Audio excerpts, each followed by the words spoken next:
Je vous propose d'enchaîner sur la prochaine présentation, puis on reviendra sur des questions, bien évidemment.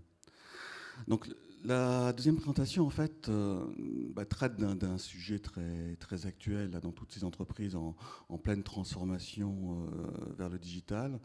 C'est la bascule vers ce qu'on appelle un système d'information centré sur les données, hein, donc data-centric en bon français. On va y aborder d'une part un petit éclairage sur ces facteurs de transformation entre les systèmes d'information, on va dire à l'ancienne, et des systèmes d'information data-centric.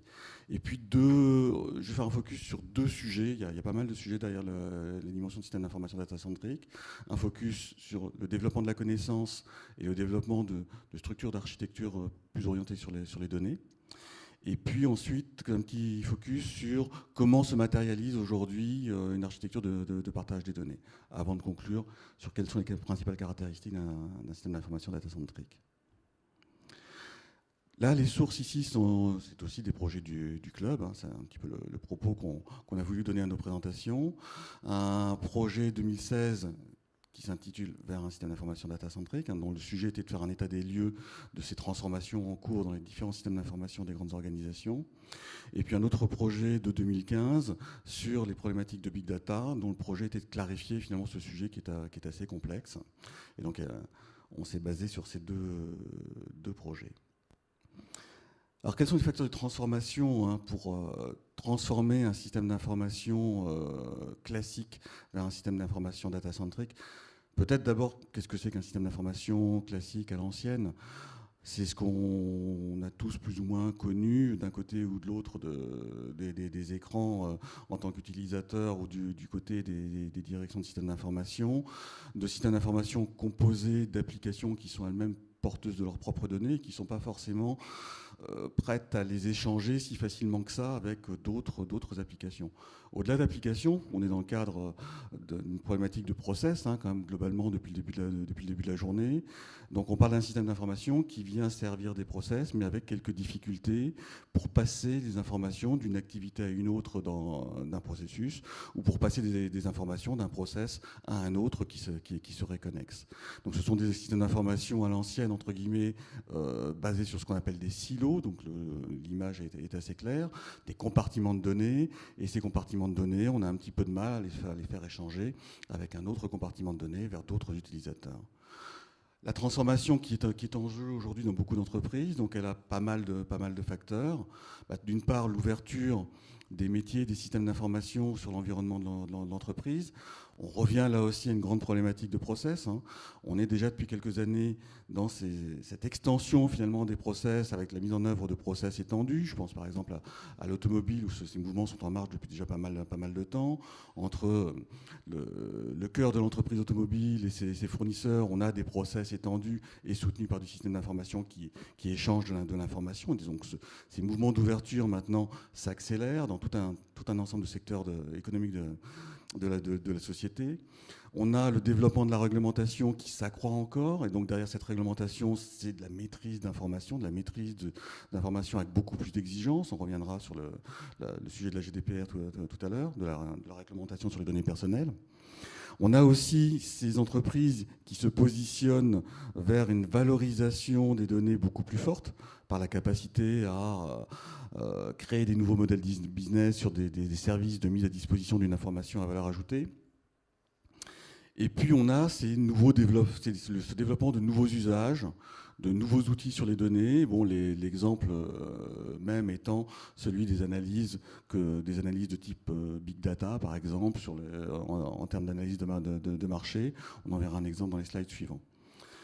Le partage des données, c'est un sujet assez ancien, en tout cas sur certaines informations clés de l'entreprise, telles que le référentiel client, les référentiels d'employés, les référentiels produits, les référentiels d'organisation. Donc ça, dans ce sens-là, c'est assez ancien. Ce qu'on souhaite maintenant partager dans l'entreprise, c'est beaucoup plus d'informations que cela, pas simplement les informations de référence. Et puis il y a le sujet des cyberattaques pour aller récupérer des informations au cœur de l'entreprise pour des utilisations malveillantes, un sujet qui est sous les feux des médias assez régulièrement. Un petit exemple en fait ici hein, sur le développement de ce nouveau usage, si on le regarde sur la problématique du client qui est au centre de la chaîne de valeur, On est donc avec aujourd'hui un client qui est de plus en plus considéré comme un client digital, donc ce qui nécessite en fait, vu de l'entreprise, une maîtrise beaucoup plus forte des informations le concernant, d'informations internes, donc de sa propre relation avec l'entreprise, mais aussi des informations comportementales qui peuvent dépasser le cadre même de l'entreprise. On est aussi sur la mise en œuvre de plus en plus, dans cette transformation digitale des entreprises, de nouveaux produits, plutôt mélangeant d'ailleurs du produit et services, qui amènent plus de valeur ajoutée. Et cette valeur ajoutée complémentaire, elle est souvent apportée par la création de services d'information autour du produit lui-même. Ça peut être un service entièrement dématérialisé, mais ça peut être aussi un produit physique avec un service plus de mise à disposition d'informations. Quelques impacts par rapport à ça, des impacts sur le marketing client. Un marketing client qui nécessite une connaissance élargie du client, le connaître dans ses relations intimes avec l'entreprise, mais le connaître dans son positionnement externe, son positionnement comportemental externe, notamment par une analyse des réseaux sociaux, par exemple. C'est la nécessité aussi dans ce marketing client de disposer de nouvelles capacités d'analyse, des capacités d'analyse sur d'énormes volumes de données. Donc là, on est en plein sur les nouvelles approches, les nouveaux outils de big data. C'est aussi un autre marketing produit qui pousse à chercher comment renforcer la valeur du produit, du service, améliorer l'expérience client. Donc ça, c'est vraiment cœur de pile des nouveaux positionnements qu'on souhaite donner. Et cela nécessite d'avoir une énorme maîtrise en fait, des données d'usage de ces produits et services, des données d'usage que le client recherche. Alors, je vais faire un petit focus sur un des volets de cette problématique de data centric. Alors, on va commencer par un classique.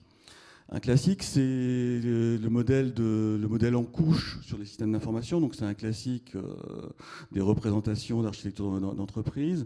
Et là, le Club Urbain, lui, a développé une vision, je dirais, un peu alternative de ce modèle de référence, en développant pour chacune de ces couches une mise en avant de la dimension information pour la vision métier qu'on voit en haut en vert, une mise en avant de la dimension des objets métiers dans la partie dite fonctionnelle, cette partie fonctionnelle donc, qui fait l'articulation entre la vision métier des processus et la vision en orange, la vision applicative. Donc on a ces objets métiers qui vont faire un rôle de pivot entre les informations donc, riches au niveau du métier et des données logiques gérées par les applications jusqu'à la partie plus technique avec des données physiques. Donc le sujet, c'est de pouvoir maîtriser cette connaissance des données sur l'ensemble de ces visions du métier jusqu'à la partie applicative, voire technique. Alors, 2 points par rapport à la connaissance à l'architecture des données. Tout d'abord, sur la connaissance des données, être au fait même de la création finalement de la nouvelle data, de l'occurrence d'une donnée, en termes de source, en termes d'événements générateurs, en termes de localisation. C'est être au cœur aussi d'une connaissance sur la nature même de cette information, en termes de typage, en termes d'usage, de cycle de vie et de traçabilité, notamment pour des problématiques réglementaires. Et puis bien sûr, on aurait peut-être dû commencer par là, c'est de la connaître en termes de définition, par une définition en bon français compréhensible de tous les acteurs de l'entreprise, métier et IT, et des descriptions, des modélisations qui vont permettre de la mettre en musique dans les différents dispositifs informatiques. Et puis en termes d'architecture, une architecture donc orientée sur les données avec une capacité à aligner plusieurs modèles selon les dispositifs qui sont mis en place dans les différents départements de l'entreprise ou avec des partenaires, comment aligner ces modèles, créer des éléments de pivot qui vont faire des correspondances pour qu'on se comprenne et que ça fonctionne. C'est aussi être au clair sur des services d'échange sur ces informations et puis sur tout un ensemble de règles. Donc sur ces points, connaissance et architecture des données, on est sur un point central, un point nodal des systèmes d'information data-centric, sans lequel on aura du mal à maîtriser son système d'information. Pourquoi ? Pour améliorer la connaissance de son client, valoriser le patrimoine des données de l'entreprise, pour pouvoir développer des échanges de données en les sécurisant, pour pouvoir se conformer aux exigences réglementaires, pour faire face à l'augmentation des volumes de données, qui sont maintenant dans des échelles de grandeur qui sont énormes, pour améliorer l'agilité du système d'information et répondre à des nouveaux besoins rapidement, facilement, savoir quels sont les impacts, et puis pour permettre la gouvernance de ces données. Donc la mise en place de cette connaissance de ces propositions d'architecture de données au travers de frameworks, de modèles qui vont aider les différentes équipes de projets à s'inscrire plus facilement dans le développement d'applicatifs qui vont répondre à ce système d'information data-centric, ça nécessite d'associer tout un ensemble d'acteurs. Tout à l'heure, Philippe nous parlait de l'association de parties prenantes. On est au cœur de ce type de sujet, associer des acteurs métiers qui, eux, ont la connaissance de fond sur leurs informations, sur leurs process, qui vont les créer, associer ensemble des acteurs métiers et des IT. Et on va construire en fait des démarches qui vont être au cas par cas, différentes d'une entreprise à une autre. Comment maîtriser la connaissance des données, ça ne se passe pas forcément de la même façon dans une collectivité territoriale dont on parlait tout à l'heure, que dans un grand groupe mondial à plusieurs strates de filiales avant d'arriver au siège.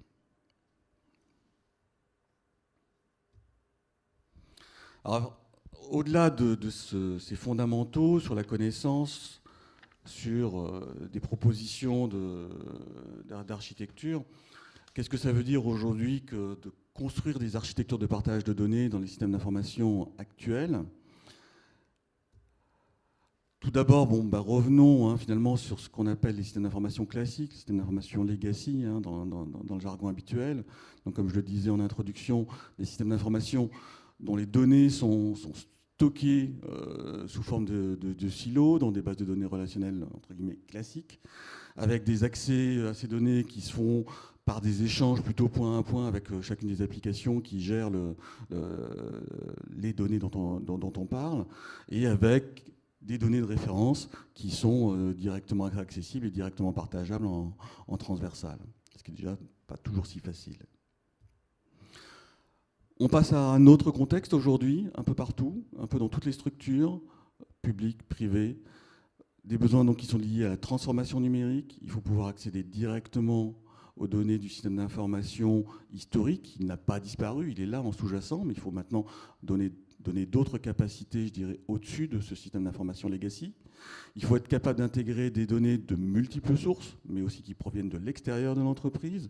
Je vais peut-être aller m'adresser à l'open data de la SNCF pour créer des services tierces sur des horaires de train, ou pour intégrer ça dans un service continu d'aide à mes clients. Donc je vais m'adresser à des points de sourcing externes que je vais devoir intégrer dans mon propre système d'information.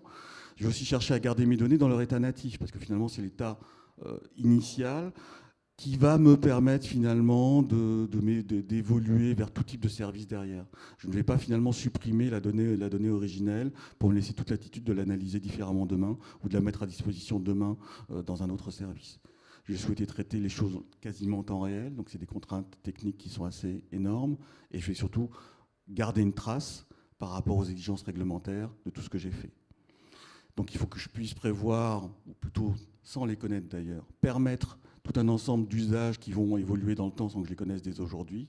Et j'ai beaucoup travaillé dans le cloud, bien évidemment. Alors comment ça se passe pour mettre ça en œuvre? En fait, il y a à la fois des nouvelles briques technologiques finalement qui sont mises à disposition sur le marché, et puis des nouvelles approches de conception d'architecture.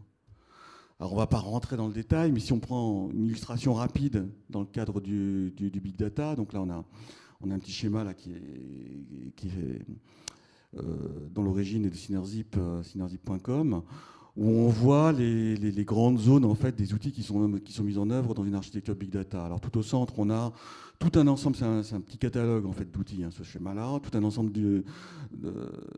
d'outils, de briques technologiques dans la mouvance de Hadoop, ces fameux fichiers Hadoop qui permettent de stocker rapidement de l'information, des gros volumes. Donc c'est la partie centrale, c'est ce stockage en Hadoop, c'est ces modalités de traitement par des outils de type Spark, on est dans une des familles technologiques du big data. À droite, dans la partie dite data ingestion, c'est tout un ensemble de briques technologiques qui en facilitent la captation. On voit à gauche tout un ensemble d'NoSQL databases, donc toutes ces nouvelles modalités de stockage des informations indépendamment des anciennes bases de données relationnelles qui existent encore dans le paysage pour d'autres besoins. Et puis tout au-dessus, tout un ensemble de capacités de traitement de ces informations. Donc là, on trouve tous les sujets de fond qui amènent la valeur sur les données, des approches de décisionnel, ça existe depuis longtemps, mais des approches d'analytics, de data vision.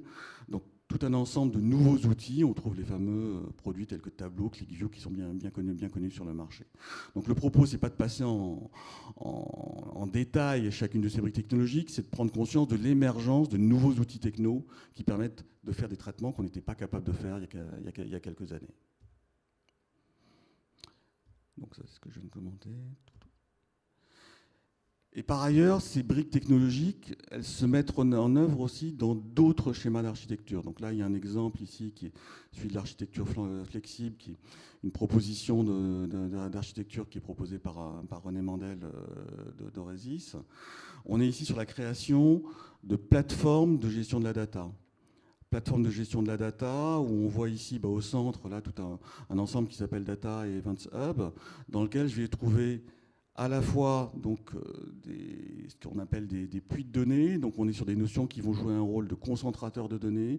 C'est une des figures, entre guillemets, une des figures de style dont on a besoin dans ces nouvelles architectures. Donc ces puits de données, ces concentrateurs de données vont permettre de mixer tout un ensemble de données de sources différentes, mais après les avoir mises en qualité, en étant capable de proposer des services de mise à disposition de ces informations pour tout un ensemble d'acteurs dans l'entreprise, pour tout un ensemble de process dans l'entreprise, et adossés à des référentiels qui, eux, vont redonner du sens en termes de cohérence. Et donc on trouve autour de ça des choses dont vous avez peut-être entendu parler, des API donc, qui sont une forme de service très ouvert sur l'extérieur pour que mes clients, pour que mes partenaires, pour que mes fournisseurs, ceux à qui je donne le droit, peuvent utiliser ces API pour récupérer de l'information que je me leur mets à disposition au travers d'un service à valeur ajoutée ou d'une interdépendance, d'un process étendu avec eux. Donc pour finir sur les caractéristiques principales, on va dire, d'un système d'information data-centric, ça recouvre beaucoup de choses, ces systèmes d'information, beaucoup de sujets. La connaissance des sources, les architectures orientées données, on en a un petit peu parlé. Il y a toutes ces questions au cœur du big data, les 3V de variété, volume, vitesse, enfin il y en a même plutôt 4 avec la volatilité dont on n'a pas parlé ici. Les sujets de qualité, confiance, des problématiques de sécurité, de conformité, confidentialité qui sont particulièrement sensibles et difficiles, on le sait bien. Le sujet de la gouvernance, on va en dire un mot juste après, de façon un petit peu plus approfondie. Les questions de mise à disposition, d'accès, de partage, de réutilisation par des API, notamment les référentiels, la maîtrise du cycle de vie, et puis la valorisation des données. On ne fait pas ça gratuitement. Donc le ROI n'est peut-être pas facilement calculable, mais il est là, le ROI.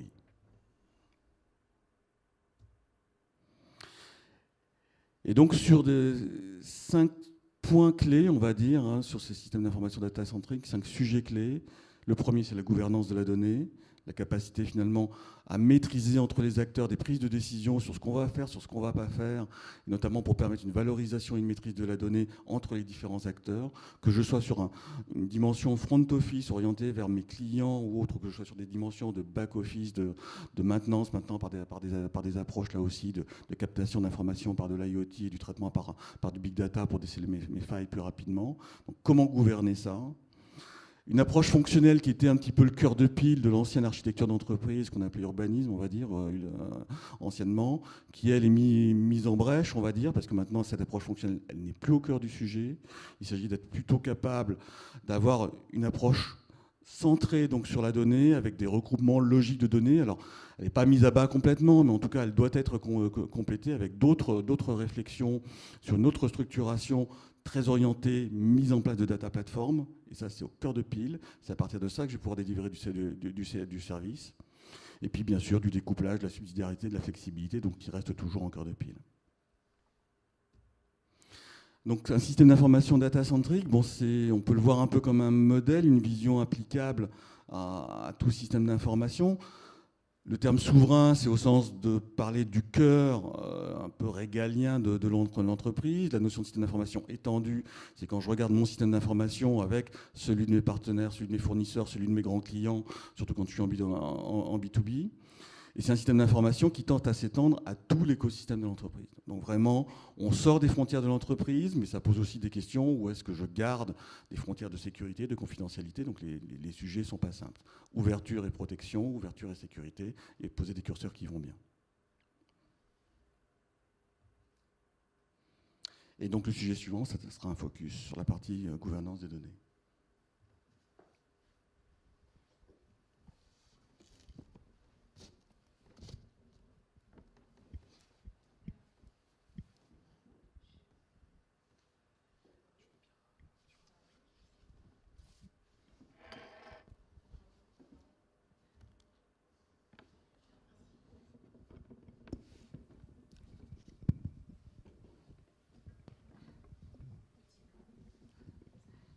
Alors, j'ai une question. Par contre, je ne suis pas forcément sûre que vous devez y répondre tout de suite. Peut-être qu'il faudra y répondre après la présentation sur la gouvernance. La question était sur le système d'information data-centric, justement, donc qui remet l'information, la donnée un peu au cœur des problématiques, en termes aussi de valorisation. Donc il y a une problématique technique. Comment est-ce qu'on le gère techniquement, sécurité. Puis il y a une problématique aussi métier, puisque finalement, c'est aussi un besoin métier, ces informations-là. Et qui a la responsabilité de cette gouvernance? Qui doit s'en occuper? Est-ce qu'il y a un nouveau rôle? Est-ce que c'est déjà quelqu'un qu'on connaît? Et est-ce que finalement, vu que c'est une problématique métier, on va avoir, comme on connaît le pilote de processus, le pilote des données côté métier? Donc, je vous ai posé la question. Je pense qu'il sera peut-être plus pertinent d'y répondre après la présentation sur la gouvernance. Tout à fait, on va en parler un petit peu tout à l'heure.